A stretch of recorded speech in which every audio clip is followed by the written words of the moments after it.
2013년 수능 외국어 해설입니다. 수능에서 해석을 다 하고도 선택지의 함정에 빠지는 경우가 종종 있습니다. 그것은 해석을 하면서 무엇인가를 놓쳐서 그렇습니다. 반드시 놓쳐서는 안 될 것을 놓치는데 그것이 바로 키워드입니다. 그리고 글이 어떻게 전개되는가, 그리고 그 글이 어떤 문단 구조로 되어 있는가, 이 세 가지를 놓치기 때문에 해석을 다 하고도 틀리는 경우가 종종 있습니다.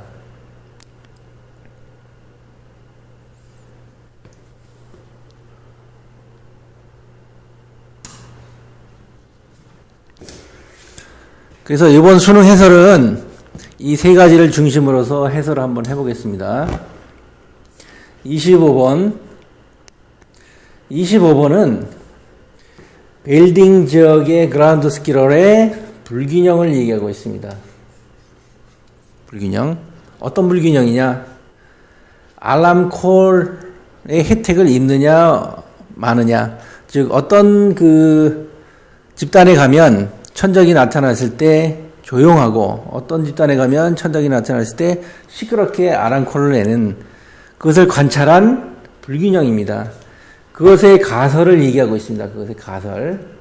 그러니까 이 글이 생태계의 불균형에 관한 가설의 불균형에 관한 그 가설을 얘기하고 있다라는 것을 놓치게 되면 해석을 하면서 함정에 빠지게 되어 있습니다. 마지막에 그 가설에 대한 지지를 셔먼의 연구 결과도 포함하고 있다 그랬으니까 셔먼의 연구 결과는 가설의 내용과 동일합니다.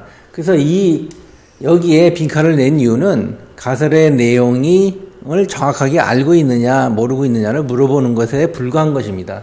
그래서 친족 관계를 기반으로 해서 알람콜이 나온다. 친족 관계를 기반으로 하는 경고음. 그 경고음이 친족관계가 없으면 경고음이 없고 있으면 경고음이 있다라는 이 가설의 내용을 빈칸에서 물어보고 있는 것입니다. 이렇게 비록 간단하지만 키워드를 놓치게 되면 밑에 정답을 놓치게 됩니다. 다음은 26번입니다. 26번은 오해입니다. 오해에 관해서 어떤 오해가 있는데 그 오해를 내가 한번 풀어주겠다 하고 글을 쓴 겁니다. 그 오해는 눈을 카메라에 비교함으로써 생기는 오해, 이것이 이 글의 제목이나 또는 요지가 되는 것입니다.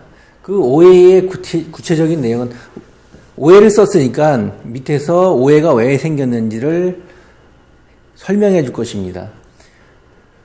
눈을 카메라에 비교함으로써 생기는 오해. 그래서 주제가 이미 나왔고 그 다음에 그 주제에 대한 구체적 설명을 쓰고 있습니다.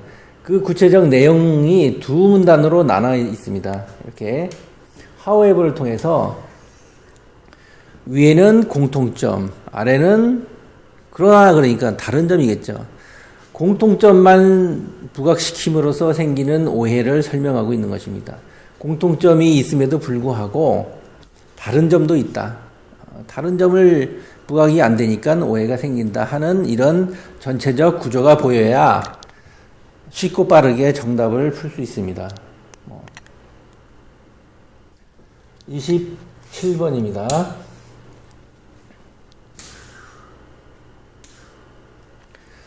27번은 좀 흥미롭습니다.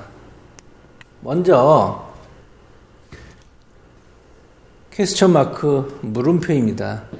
이 물음표가 올해 수능에서도 11개 정도, 한두 개 정도 지문 속에 등장하고 있습니다.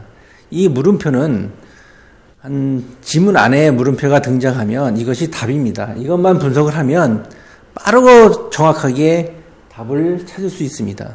이 물음표의 기능은 한 5가지 정도가 됩니다. 다음에는 제가 물음표를 수능 기출에 나오는 물음표를 정리해서 한번 분석을 해보겠습니다.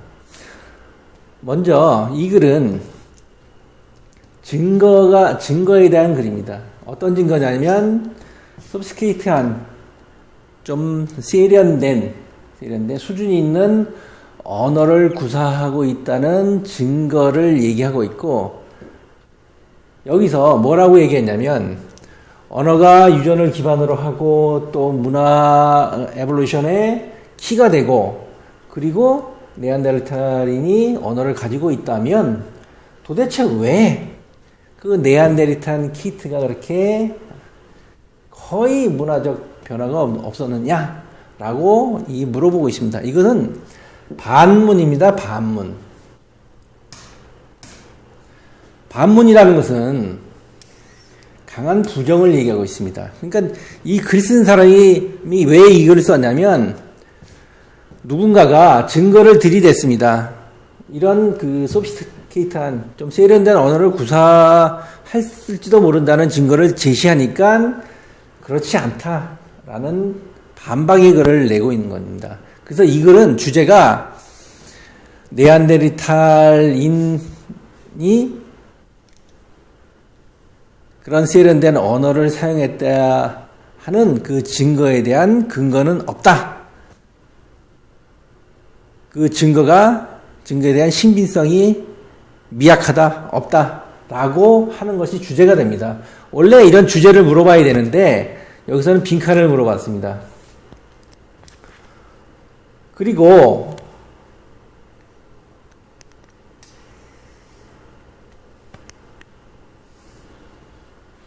그래서 더욱이 그러면서 추가적으로 부연 설명을 해줬고, 그 다음에 이제 왜 그런지 구체적 반박의 자료를 제시하고 있습니다. 이렇게. 그래서 크게 이 문장은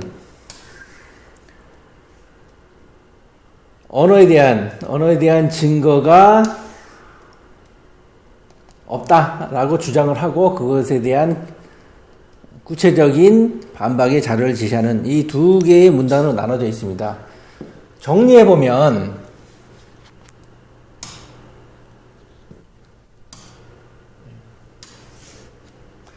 언어라는 게 유전이 돼서 그런 에볼루션이 생기는데, 그래서 습관이라는 것이 유전이 되고 어떤 변화가 일어난다. 그래서 구체적 사례, 요 밑에 있는 사례에 2가지를 냈습니다. 하나는 쿠킹이고,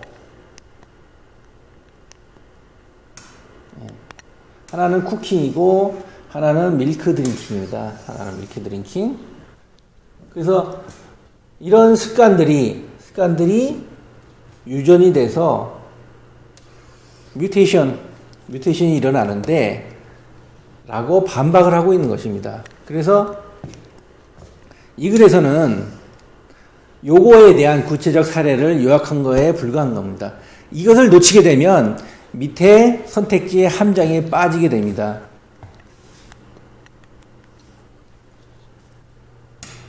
그래서 평소에 수능을 해석할 때는,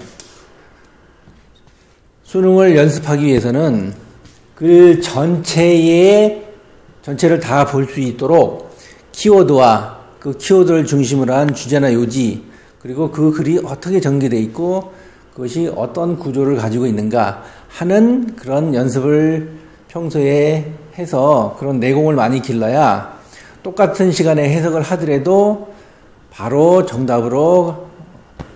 정답을 찾을 수 있습니다. 정답을 찾으면서 많은 오류에 빠지게 되는데, 그것은 이런 연습이 빠지지 않기 위해서는 이런 연습이 반드시 필요합니다.